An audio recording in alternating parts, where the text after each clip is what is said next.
The endless governance of free-spirited beings ad infinitum. The endless governance of free-spirited beings ad infinitum. I'm a human being in the Milky Way galactic sector, conscious of the animate and the inanimate forces of nature.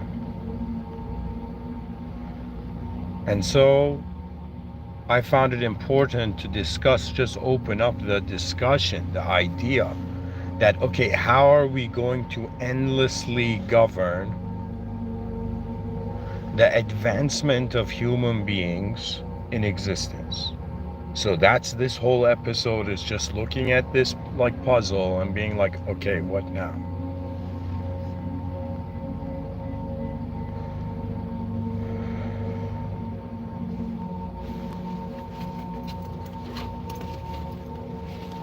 You know, this is one of those episodes that probably requires me to write some stuff. All right. You know, I'm one of the very few podcasters who's writing and speaking at the same time.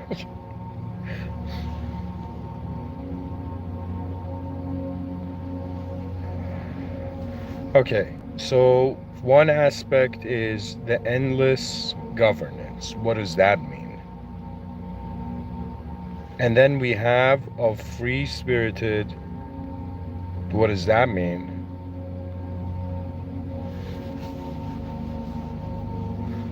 Free-spirited beings. And what do we mean by ad infinitum? You see, I found it very interesting. This is my own philosophy, my own view on reality, even though I'm a man of faith, which means that there's forces beyond myself that I consider that know what I do not. Yet, for what I know, I'm seeing a situation. And it's kind of not something that is emotion-oriented, ego-oriented. It's kind of like, imagine, you know, there was a design, there was this like studio filled with tables filled with blueprints on them, and you just walk past the table and you look at the blueprint. And so it's as if at some point, if you are selfless, simple, and playful enough, at some point you get to see the blueprint of your existential condition.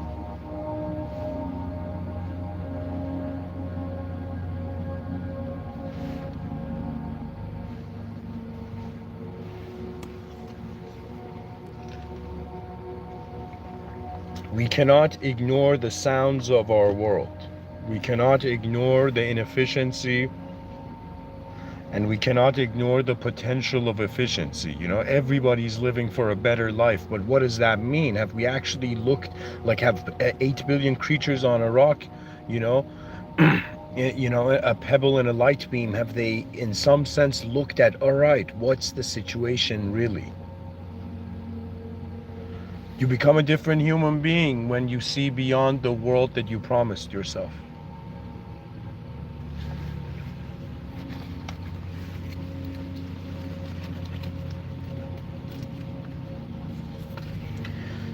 So anyways, back to the episode, the endless governance. That means, imagine somebody wanting to be a governor, but now it's endless governance. How do you govern something endlessly? And the answer is very simple. You create laws. You set a standard, a spectrum. So in order to achieve endless governance, we need a sophisticated view on spectrums.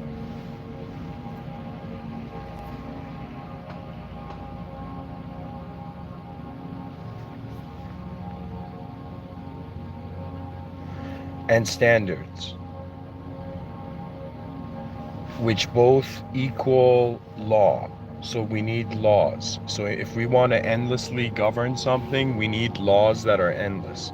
So we need endless laws, right? Imagine, like, you know, some AI lab, worked with like some law university, and they're like, yo, our AI is gonna fathom, like, create endless law scenarios. What I mean by endless law, it could be like there's infinite laws, or it could also mean that one law stands present till the end of time. It's as if, for example, what's in space can change, but what space is, it's standing there watching. In this very interesting, work of literature called the Mahabharata, the narrator starts off being time. Time is narrating the events of humanity. So the endless governance, the question comes also, what are we governing? And why are we governing something endlessly? That means, should we treat human existence on Earth?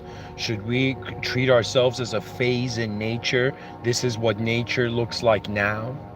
The nature of what it means to be a human being, to have a sort of format to one's own conscious existence.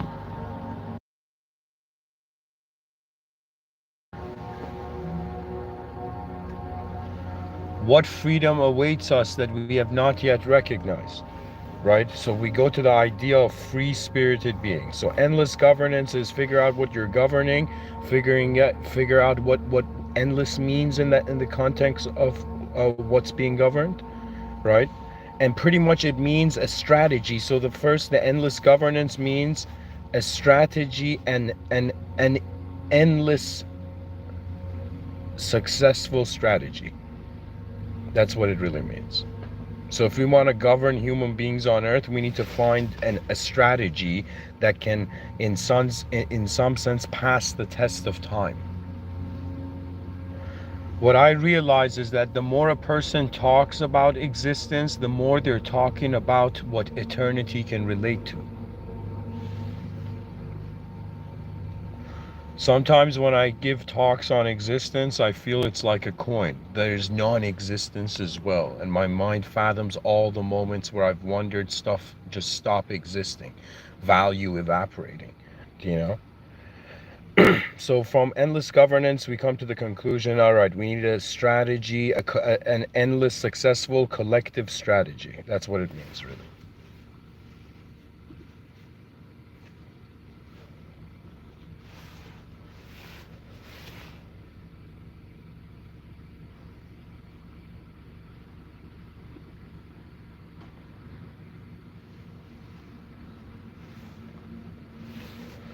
So we come to the idea of free-spirited beings. What do we mean by free-spirited, and what do we mean by beings? The latter is the complex question, right? So it's like one is a giant question mark, the other is a small question mark.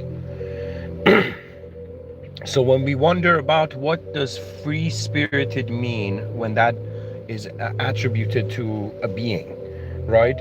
What it means is a being that has observed beyond its boundaries. That means you've kind of like, looked down from your terrace at the world, or the philosopher stares, from close to the eagle's height, from his ivory tower at the world below, right? There's many ways in life we can manage reality. One way is to realize externally our view may be limited to our face, but behind our eyes, your eyes can see that the awareness has given a massive permission for attention to wield form in the inner realms. The inner realms is like a next level training studio. Your mind is like a private room where you can truly see what your intelligent activity has expressed, really. The expression of your existence at its core. The original view that before we were names, it's literally like we are a force that managed to see itself in the mirror. So when we come to the idea of free-spirited, it means in some sense a boundless entity. It means a creature that is not reacting to the fear of the void, which seems to be like a kind of inevitable strategy. But in some sense, I'm pretty much saying we accept what we are and we march forth towards an advanced future, and this is the only way, right? The only way is to go forth and see what's waiting for humanity. Do you know what that means? That means if you're on think of it this way. Imagine, I've written this in my book as a story, for readers in the beginning, that imagine there was this giant ship, okay? This massive boat, in unknown waters, uncharted territory, just like how the Earth is in space. And on this giant boat, there were 8 billion passengers, right? And let's say there were many captains as well, right? And so what happens, or imagine there's one captain and there's many passengers, okay? And the captain is at the front of the ship, steering the direction, steering the boat. And at the back of the ship, imagine there's a hole. And instead of people fixing the hole, they're arguing whose responsibility is it to fix it.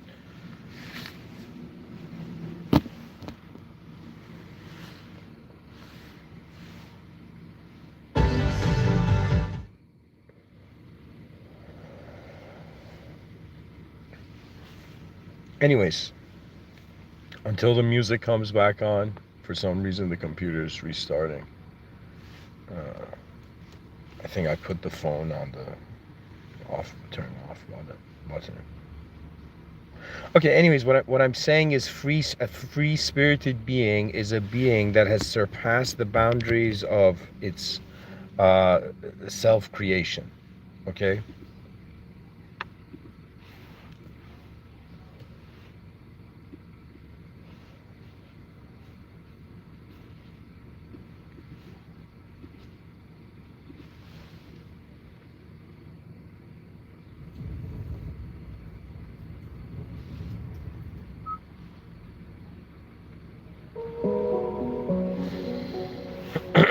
All right. The endless governance of free-spirited beings. We're trying to get this far. Endless governance means laws that are so advanced that in some sense time is gentle in how they, go forth. So imagine once we come, it's like trying to find a great strategy, and now we're trying to figure out for who we're trying to find this great strategy. We come to this conclusion that every human being, right, is in agreement that they are a human being. That means we have good and evil human beings in that whole dualistic paradigm of thinking about things, but on some existential geometry, designer level, right, we're just human beings. We are an organism, and this organism has potential, and this organism also it's temporarily here, right? So it's as if like being born on Earth in 2023, it's like getting access to a workstation. And how you choose to work becomes the romance of your soul in the world. Like it's kind of like what you...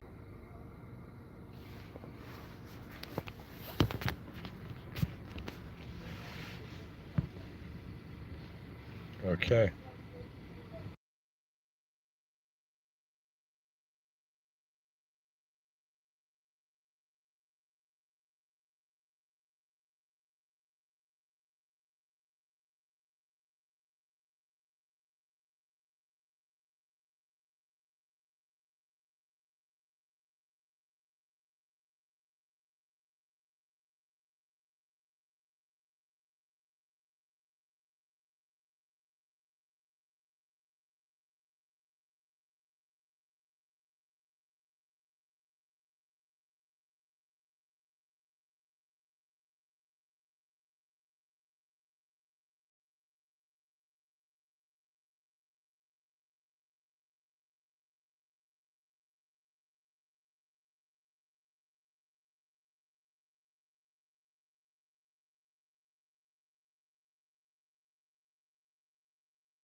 Okay, let's give part 2 a try. So in my notes, I was saying, for those interested to hear this, that we looked into the idea of endless governance. There's so much more to say about that. So that's one part of this episode. Then we have free-spirited beings. That's the best I can do, is just explain how far I've seen that idea. And to really wonder about freedom, it's like we're wondering about where can all this go. So really, a free-spirited being, a being is potential energy, and free-spirited is the kinetic energy. How much the potential of your existence here can be an advanced activity for your species.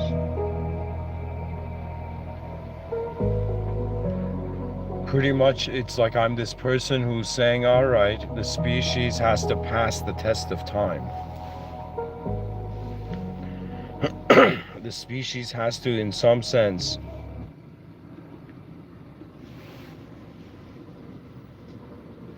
continue regardless of all odds.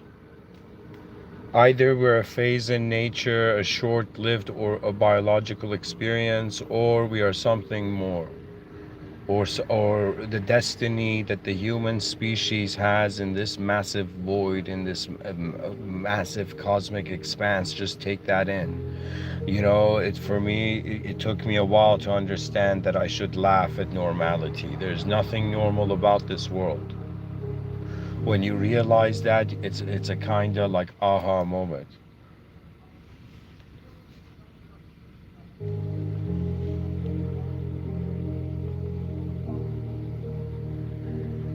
So a free-spirited being is pretty much saying, if you had infinite energy as a being, okay, as an entity, if you had infinite energy, if you had infinite potential and opportunity, if you had infinite potential, so you never get tired, and at the same time there is an infinite space you can journey through. So if you had infinite energy, if you had infinite space, and if you had infinite, I want to include change here, so it's like an advanced humanity is a humanity not afraid of how it can change. Really what it is we just have to decide how we're going to walk with life. That's spirituality, how you're walking with the world you find yourself in.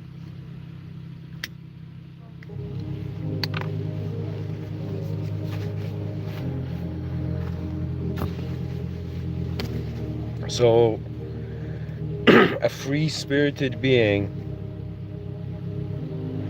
is pretty much, how great can a being be? How great can a being be?